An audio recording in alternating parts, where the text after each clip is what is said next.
Welcome back, everybody. Buford Furrow Jr. made it very clear to the authorities that he opened fire on that community center for two reasons: to kill Jews and to convince others to kill Jews.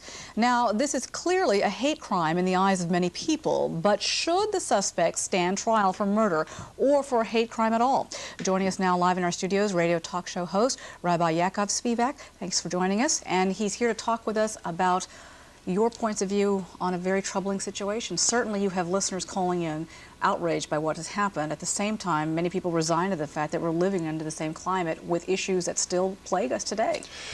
The problem that the listeners are upset with is the fact that America has come to this point, that we can open fire on young children and have and greet it with a sort of jaded distance. People are upset. How did America come to this point?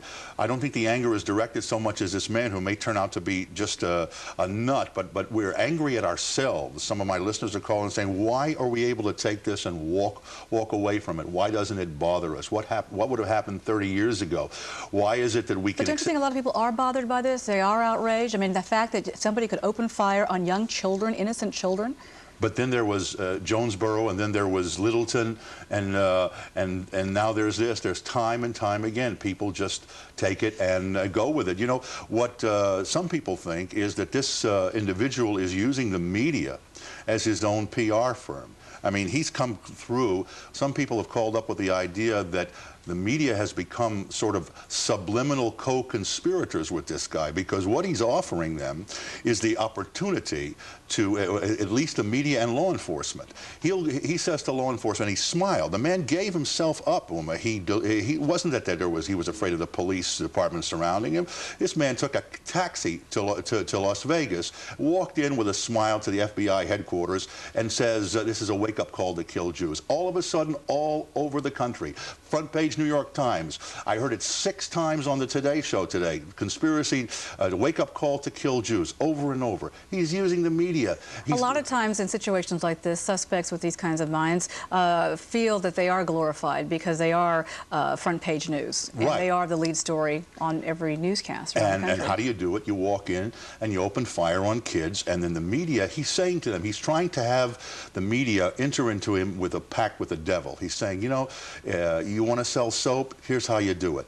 Plaster my face all over the networks. Plaster my face all over the news shows. But one could counter that by putting these stories out there, that it shows people the climate of hate that we still live under. Yes, but he is appealing to a certain group of people who are going to look at him as a hero. How many cases out there are like that are going to say, look, I'm a nobody like this guy was a nobody. And now with what some people call Dodge City journalism, you know, if it bleeds, it leads, then all of a sudden he's a hero to these people. And as a result, unfortunately, around the country, synagogues and other Jewish community centers are beefing up security. Absolutely. Jewish community centers are concerned. The pictures that we saw of little children being led to safety, it was so sobering. Conjured up to me pictures of other little children and lineups that I saw 50 years ago, and in pictures that took place then. It's a very, very frightening thing. Now, what I find interesting, though, is that you don't really believe that hate crime legislation is the answer to try to send a clear message that these types of issues, these crimes, are not going to be tolerated in America. I think if there's anything we have to emphasize is that this was a crime against America and Americans, not a crime against Jews. This goes in with the same as Jonesboro and Littleton. This was a crime against children, against Americans. If we up the ante to the point where we make the prosecution prove that, or require him to prove what was going on in this man's mind, that was said in front of the testimony at the Senate Judiciary Committee. One Jewish lawyer who had suffered anti-Semitism in his life said that if we require this to happen, then we're going to have to prove an extra level. It was like in the Simpson trial.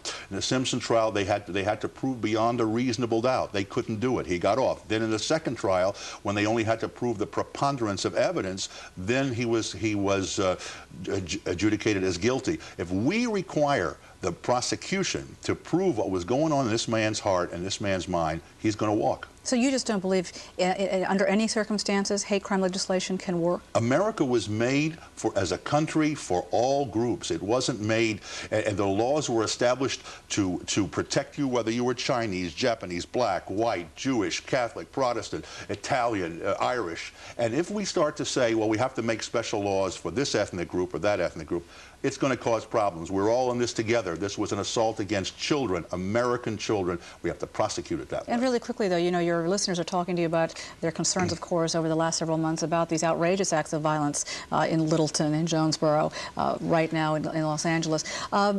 Are you finding that people are becoming more vocal about saying that gun control perhaps is the answer? No, that's interesting.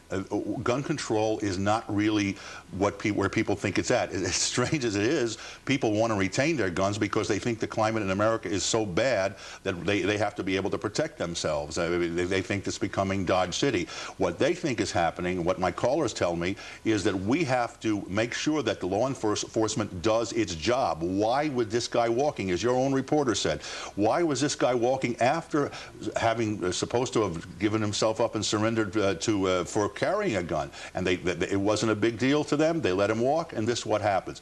To make new laws every time something happens can bring anarchy, my listeners are saying. Let's enforce what we have on the books. We came this far in America with it, and it stood us in the past, and it's going to stand us good in the future if we enforce the laws on the books. All right, Rabbi, thank you so much for joining us. We appreciate your insights today.